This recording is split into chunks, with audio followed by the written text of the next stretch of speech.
Welcome to the new video of Scary Diaries, where destination for unraveling the darkest, most spine-chilling secrets of the unknown. From haunted locations and paranormal encounters, to unsolved mysteries and terrifying legends. Every page of this diary plunges you deeper into the eerie and the unexplained. Are you brave enough to face what lurks in the shadows? Because once you open this diary, there's no turning back. Get ready, because the nightmares are about to begin. Today's video is about a creature rooted in the folklore of the Algonquian-speaking peoples of North America. Often depicted as a terrifying, monstrous entity, it embodies the darker aspects of human nature, particularly the fear of cannibalism, greed, and the consequences of forsaking moral boundaries. According to legend, the Wendigo is not just a physical creature, but also a malevolent spirit that can possess humans, transforming them into cannibals. The Wendigo. The Wendigo is said to be a gaunt skeletal figure with glowing eyes, sharp claws, and an insatiable hunger for human flesh. This mythical being is believed to thrive in the cold, desolate forests of the northern wilderness, where its thirst for consumption knows no bounds. Its transformation often begins when someone, typically in a desperate situation like extreme hunger, resorts to cannibalism, and by doing so, they invoke the Wendigo spirit, becoming one themselves. First, watch this video.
This is a video taken by a biker, which was riding and was coming back to home and was late.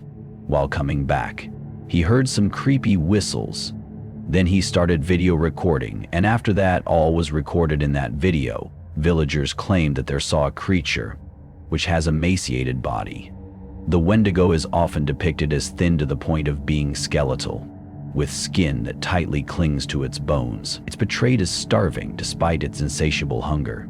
Long limbs, its arms and legs are often described as unnaturally long, with sharp, bony fingers or claws, emphasizing its monstrous nature. Pale, decayed skin. The skin is usually described as pale or ash-colored, often appearing decayed or rotten, as if it has been exposed to the elements for an extended period. Sharp teeth and fangs. The creature is often depicted with sharp, jagged teeth or fangs, further reinforcing its predatory nature. Glowing eyes. In many versions of the legend, the Wendigo is said to have glowing or luminous eyes, which gives it an eerie, otherworldly appearance. Deformed face. The face of the Wendigo is typically described as twisted and grotesque, sometimes with features that appear partially human, but more often monstrous and alien. Horrible stench. In some accounts, the Wendigo is said to emit a foul, rotting odor, adding to the horror of its presence. Cannibalistic hunger. The Wendigo's appearance also reflects its eternal hunger for human flesh. It is often shown with an open mouth or bloodstains around it, emphasizing its insatiable appetite. Here are some pictures which the villagers described. The first mention of the Wendigo dates back to pre-1600s, when the creature came across the Micmac burial ground in Ludlow, Maine. The Wendigo used its demonic powers to curse the ground, and the tribe soon discovered that any corpse buried there would be brought back to life by the Wendego. the burial mine. And those who have witnessed these reanimated corpses claim that they can understand some truth behind the stereotypical depiction of a zombie in popular culture, because the corpses would come back as a shell of their former selves, with evil intentions to afflict physical and psychological harm to all of those they came in contact with, including the consumption of human flesh. The Micmac tribe came to understand this new dark power that pulsed through their resting place and abandoned it sometime before settlers arrived in the 1820s. The Wendego continued to stalk the woods on the north side of this road, and its insatiable hunger continued to build. Some say the Wendego had something to do with the reckless behavior of these drivers, because it had some kind of evil influence within a certain radius of the ground that it soured. Drivers have reported a sudden urge to drive fast when crossing over into Ludlow, and not being able to pinpoint why.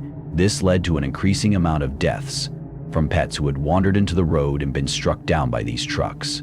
For this reason, the kids of the town established a pet cemetery in the woods, and I personally think it's no coincidence that this location was chosen just shy of the Micmac burial ground.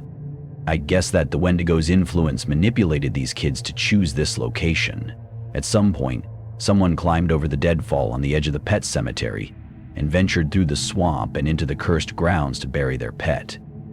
It's not clear who was the first person to bury a pet there, but those who did received some kind of curse from the Wendego, and they'd almost always end up showing a friend or loved one the power of the burial ground. "There is a touch screen," Ayla said. The animals who were buried there would be revived by the Wendego and come back with the stink of the ground they were buried in, and were usually meaner or more violent towards other small animals and sometimes humans.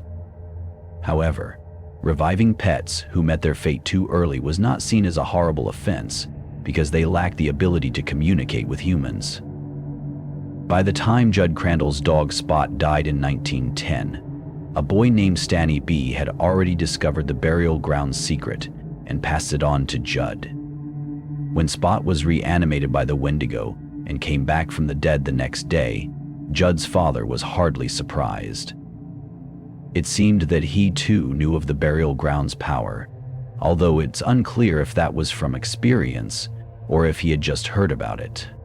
He warns his son not to go back to the cursed ground again, and Judd agrees.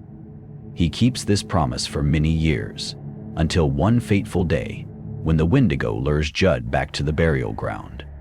Spot lived on another 4 years after that, and despite a couple of small incidents, was mostly the same, despite being horrifying to Judd's mother.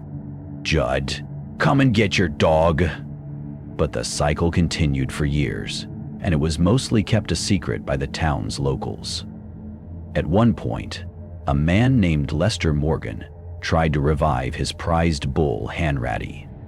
It's not entirely known how he managed to lug the massive corpse all the way up to the burial ground on a sledge, but it is implied that he received some help from the Wendego. When Hanratty came back, his possession by the Wendego was particularly nasty. He would charge at anything that moved, animals, people, even trees swaying in the breeze, to the point that his horns were broken and his head was bleeding. Lester had to put Hanratty down once again to spare any additional damage. Electric lightning shot from his hands and the ground shook where the creature fell. He rose to a kneeling position. When Hanratty came back, his possession by the Wendego was particularly nasty. Lester had to put Hanratty down once again, despite the fact that Hanratty tried to reach Lester with his mind. The Wendego continued possessing animals, buried in the place beyond the pet cemetery until 1941, where a young Ludlow man named Timmy Batterman was killed during World War II.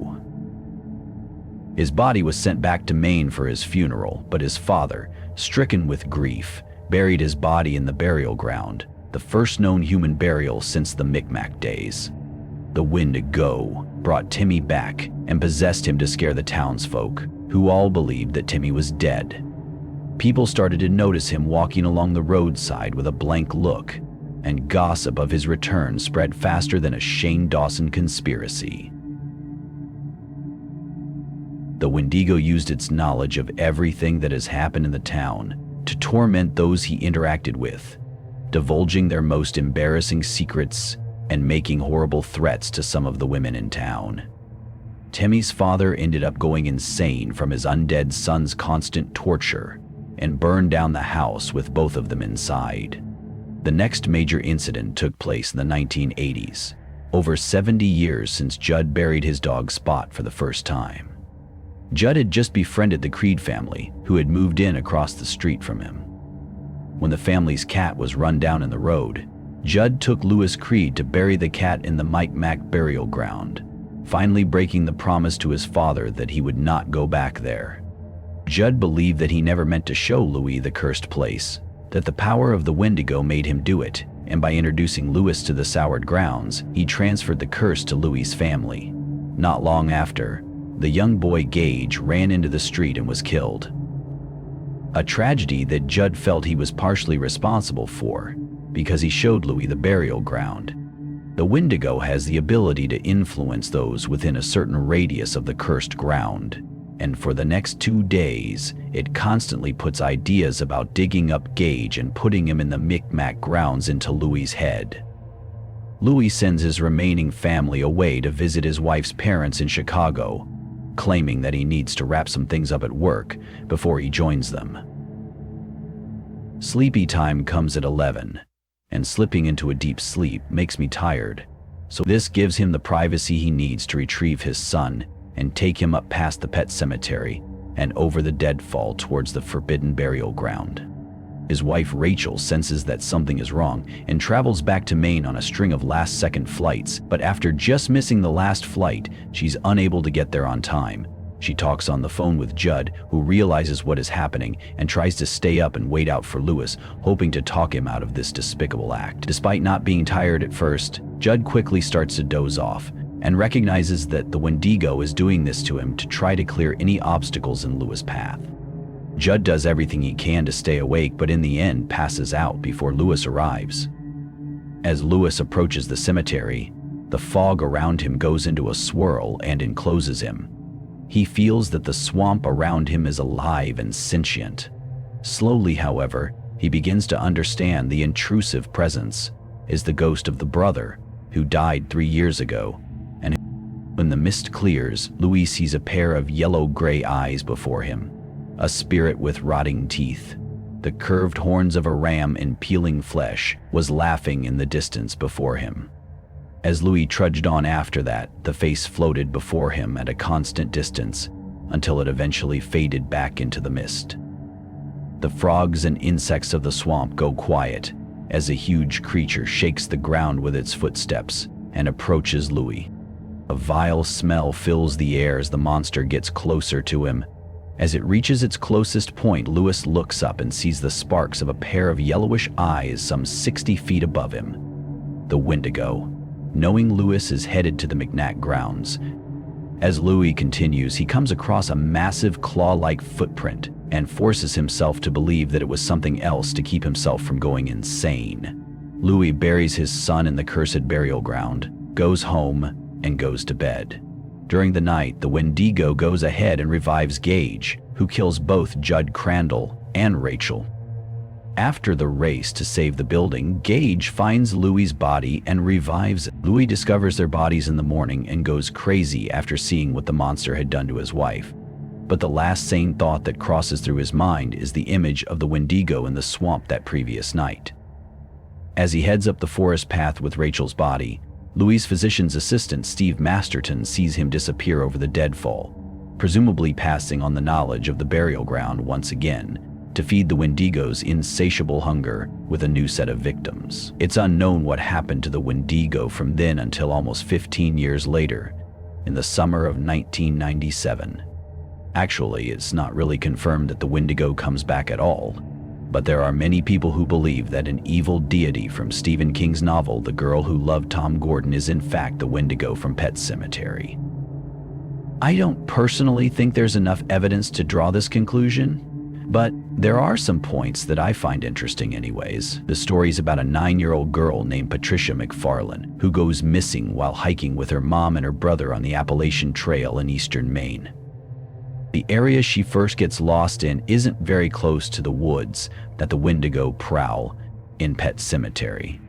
But if you continue down the Appalachian Trail, it does continue to go towards Ludlow, so it's possible that the Wendego traveled this stretch of the woods after destroying Louis Crod's family. After getting separated from the family and lost from the path, Patricia continues down along the stream to try to find some civilization, and she notices some disturbing signs along the way, like a tree that's been slashed by some giant claws and a decapitated deer, which is maybe the strongest evidence towards this creature actually being the Wendego, considering that Wendego are most often depicted with a stag's head.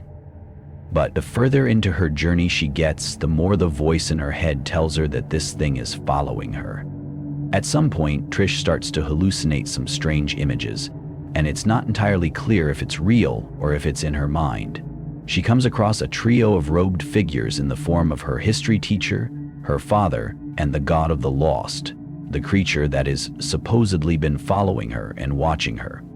Its head appears to her in the form of one of her fears during the journey, a swarm of wasps.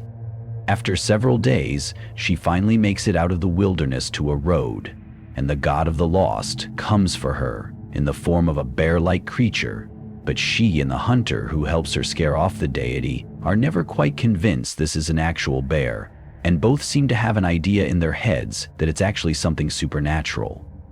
It could be the Wendego, or it could be some wild creature that was revived by the Wendego and is now being controlled by it. Personally, I just don't see a lot of strong connections between the two, and I'd have to say maybe they are related entities at best. There isn't a clear path to acceptance. Most likely we're headed for war, and Bronsford is political, not political. Just as the Wendego in the Algonquian folklore was used to warn against taboo behaviors such as cannibalism, the Wendego in Stephen King's stories warns against tampering with the natural order of life. In Pet Cemetery, the Wendego tempts a doctor who has lost his son to defy nature to bring him back after being unable to resuscitate one of his patients earlier in the story. In this sense, it's very similar to the classic horror story Frankenstein, because in trying to create life, this doctor ends up creating a monster. The Wendego represents the taboo, that line that should never be crossed by any man. It is an evil force, an embodiment of those things that go against nature.